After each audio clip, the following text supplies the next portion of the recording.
बिस्मिल्लाहिर्रहमानिर्रहीम।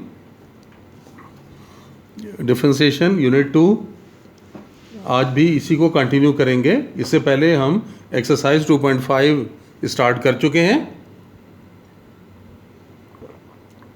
और first question के ऑलमोस्ट हमने 6 पार्ट्स कंप्लीट कर लिए थे। अब इसका लास्ट पार्ट है exercise 2.5 part number 7 question number 1 का। इसमें cos of square root of x ये दिया हुआ है। एक क्वेश्चन कर चुके हैं जिसमें कॉज ऑफ एक्स स्क्वायर था, एक्स की पावर थी। ये भी देखें एक्स की पावर है, तो ये इसी तरह से होगा। इससे पहले देखिए मैं आपको एक बात आपको समझा देता हूँ। अगर मैं इसको मल्टीप्लाई करके देखूँ तो देखिए कितना आएगा। Consider x plus delta x square root plus square root of x और x plus delta x square root minus square root of x. देखें इन दो को ज़रा मल्टीप्लाई करके देखें क्या बनेगा। ए प्लस बी, ए माइनस बी, तो फॉर्मूला लग गया ना। ये ए स्क्वायर और ये बी स्क्वायर।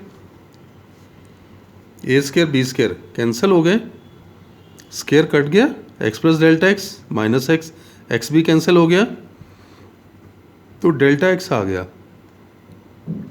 देखें ये बात मैंने इस क्यों पहले बता दी है क्वेश्चन में कि हमारा एक स्टेप आता है जिसमें हमने डेल्टा एक्स से डिवाइड करना होता है। याद करें ना, डेल्टा फाई फाइंड करने के बाद हम उसे डेल्टा एक्स से डिवाइड करते हैं।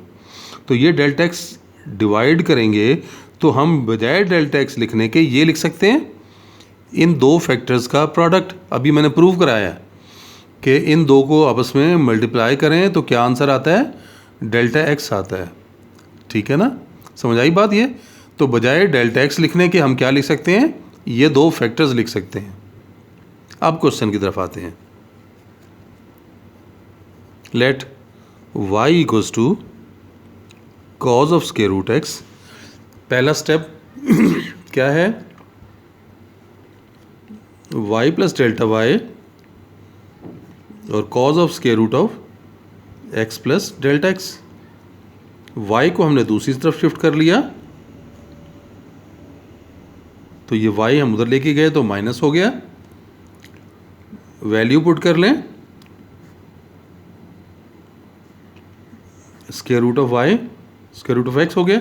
दो कॉज माइनस हो रहे हैं, सॉरी ये स्क्वायर रूट इस पे था जी।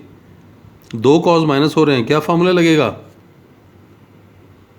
-2 और दोनों के साथ साइन, ये फर्स्ट एंगल फिर ये सेकंड एंगल, दोनों का सम डिवाइडेड बाय 2 और दूसरा भी ये फर्स्ट एंगल फिर ये सेकंड एंगल, उनका डिफरेंस डिवाइडेड बाय 2। फार्मूला याद है ना, दोनों को ऐड करके 2 पे डिवाइड करेंगे, दोनों को सब्ट्रैक्ट करके 2 पे डिवाइड करेंगे। अगले स्टेप में डेल्टा एक्स से डिवाइड करना है। -2 sine of square root of x plus delta x plus square root of x divided by 2 sine of x plus delta x minus x square root divide by 2। दोनों sides को delta x से हमने क्या किया, divide कर दिया। इधर भी डेल्टा एक्स से डिवाइड किया, इधर भी डेल्टा एक्स से डिवाइड किया। और अभी क्वेश्चन के शुरू में मैंने आपको बताया था कि डेल्टा एक्स को हम क्या लिख सकते हैं, ये मैं उसकी वैल्यू लिखने लगा हूँ। ये देखें, ये तो मैंने उसी तरह लिखा, ये एज इट इज़ आ गया। अब डेल्टा एक्स लिखने के बजाय मैं क्या लिखने लगा हूँ, वो दो factors x plus delta x plus square root of x और फिर square root of x plus delta x minus square root of x. Limit apply करें। अब दोनों साइड्स पे लिमिट लगेगी, delta x tends to 0, delta y by delta x, इधर भी limit delta x tends to 0 minus, ये 2 को मैं नीचे लिखूंगा इसलिए अभी कुछ नहीं लिख रहा, sine of square root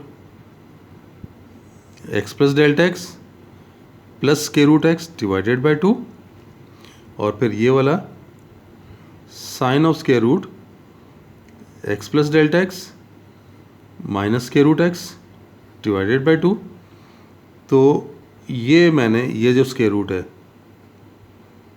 x plus delta x minus square root x, इसके नीचे ये 2 लिख दिया। ये बात समझ आ रही है कि वो जो 2 शुरू में यहाँ जो लिखा हुआ था उस 2 को मैं यहाँ ले जाके लिख दिया। ये वाला फैक्टर इसके नीचे आ गया, square root of x plus delta x plus square root of x. अब आप ये देखें कि ये जो ब्रैकेट मैंने लगाई है, ये ब्रैकेट तो फॉर्मूले को ज़ाहिर कर रही है ना। साइन ये पूरा x हो गया और नीचे ये x, sine x over x वाली फॉर्म बन गई ना। इसका मतलब है इसके ऊपर तो फॉर्मूला लग जाएगा, 1 हो जाएगा ये। और ये याद रखें कि इसके ऊपर फॉर्मूला नहीं लगा लेना कि जी ये एंगल वैसा ही है, यहाँ पे भी वही आ रहा है, 2 से डिवाइड करके फॉर्मूला नहीं बना देना। कंडीशन भी होती है। कंडीशन क्या होती है कि व्हेन एंगल टेंड्स टू 0, ये फॉर्मूला कब लगता है?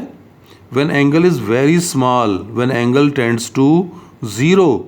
तो देखें जब लिमिट लगाएंगे तो एंगल तो 0 को टेंड्स कर ही नहीं रहा, ना ऊपर 0 को टेंड कर रहा है ना नीचे को 0 टेंड्स कर रहा है। तो इधर तो फार्मूला लग ही नहीं सकता, फार्मूला लगेगा सिर्फ यहाँ पर। क्यों? देख सकते हैं जब हम 0 डेल्टा एक्स को 0 करेंगे तो square root x minus square root x cancel होकर 0 आ रहा है ना। यानी when delta x tends to 0 angle is also tends to 0। नीचे भी देखें ये टेंड्स टू 0। तो वो जो फार्मूला था वो फार्मूला सिर्फ इधर लगेगा, इधर नहीं लगेगा। बात समझ आ गई? अब हम ये स्टेप आगे करते हैं। आगे देखें, आगे हमारे पास अब क्या रह गया। जब आपने लिमिट लगा देनी है तो लिमिट के बाद आपके पास आंसर क्या बनेगा? लेफ्ट साइड क्या बन गई? dy by dx equals to ये वाला माइनस का साइन, फिर साइन ऑफ डेल्टा एक्स को तो आपने 0 कर दिया, तो कितना बना? Square root x plus square root x divide by 2। नीचे आप देखें square root x plus square root x, ये भी डेल्टा एक्स की जगह 0 कर दिया। और इधर तो फार्मूला अप्लाई हो रहा है, तो इस ब्रैकेट की जगह तो आपके पास 1 आ जाएगा। अब देख सकते हैं माइनस साइन ऑफ, ये दोनों ऐड होंगे तो कितना बना? 2 स्क्वायर रूट एक्स ओवर 2, और ये दोनों ऐड होंगे तो 2 स्क्वायर रूट एक्स। यहाँ वाला ये तो 2 से आप कैंसिल कर सकते हैं ना। तो अब आप ये चेक करो कि आपके पास अगर y की वैल्यू लगा लेते हैं, d by d x of y, y किसके इक्वल था? Cos of square root x, और ये कितना आ गया? Minus 1/2 square root of x, ये वाला, और आगे sine of square root of x. तो ये हमने फॉर्मूला इसका ये बना लिया कि cos of square root of x इसके इक्वल बनेगा। ये अब बात समझ आ गई। ये दोबारा देख लें, ये क्वेश्चन थोड़ा सा टेक्निकल है कि ये स्क्वायर रूट एक्स के साथ था तो पावर एंगल के साथ है, एंगल में पावर आ रही है। मैंने आपको पहले यहाँ पर सवाल शुरू करने से पहले मैंने देखें आपको ये बताया कि ये 2 फैक्टर अगर आपस में मल्टीप्लाई हों तो मल्टीप्लाई होने के बाद हमारे पास क्या जवाब आएगा? डेल्टा एक्स आएगा। तो इस चीज़ का क्योंकि आगे हमने इस्तेमाल करना था, इसलिए मैंने आपको ये बात पहले से समझा दी। आगे देखें, ये स्टेप्स ऑर्डिनरी स्टेप्स हैं पुराने वाले। y को हमने कॉज ले लिया, delta y plus delta y, इधर कॉज के चेंज आ गई, y उधर लेके गए, माइनस हो गया, y की वैल्यू पुट कर दी, कॉज स्क्वायर रूट एक्स, ये 2 कॉज का डिफरेंस आ रहा है, कॉस का डिफरेंस हो तो फार्मूला -2 साइन दोनों एंगल का सम डिवाइड बाई 2 और साइन एंगल्स का डिफरेंस डिवाइड बाई 2। अब उसके बाद हमने नेक्स्ट स्टेप में क्या किया, दोनों साइड्स को डेल्टा एक्स से डिवाइड किया। लेफ्ट साइड पे भी डेल्टा एक्स डिवाइड किया, राइट पे भी डेल्टा एक्स से डिवाइड किया। और अगले स्टेप में इस डेल्टा एक्स को रिप्लेस कर दिया है इन दो फैक्टर से जो मैंने ऊपर अभी आपको बताए थे। वो दोनों फैक्टर मैंने लिख दिए हैं इसकी जगह। और उससे अगले स्टेप में आप देखें मैंने क्या किया, मैंने ये किया कि यहाँ पर जो 2 था उस 2 को देखें यहाँ नहीं लिखा मैंने, उस 2 को यहाँ लिखने के बजाय मैंने 2 को इधर डिनोमिनेटर में लिख दिया, इसके नीचे 2 लिख दिया। तो साइन ऑफ दिस वैल्यू ये आ गई और ये फैक्टर इधर आ गया, ये वाली वैल्यू इधर आ गई, नीचे ये फैक्टर एज इट इज़ यहाँ पे आ गया। फिर मैंने आपको बताया कि ये तो फार्मूला बन गया, इसको फार्मूले के ज़रिए लिख लिया। और बाकी आप देखें ये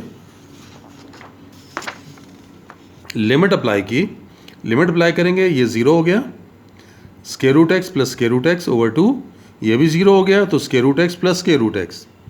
तो ये देख सकते हैं ये लिमिट लगा के square root x plus square root x by 2 और यहाँ डेल्टा एक्स 0, तो square root x plus square root x और ये तो ब्रैकेट फार्मूला लगा था ना।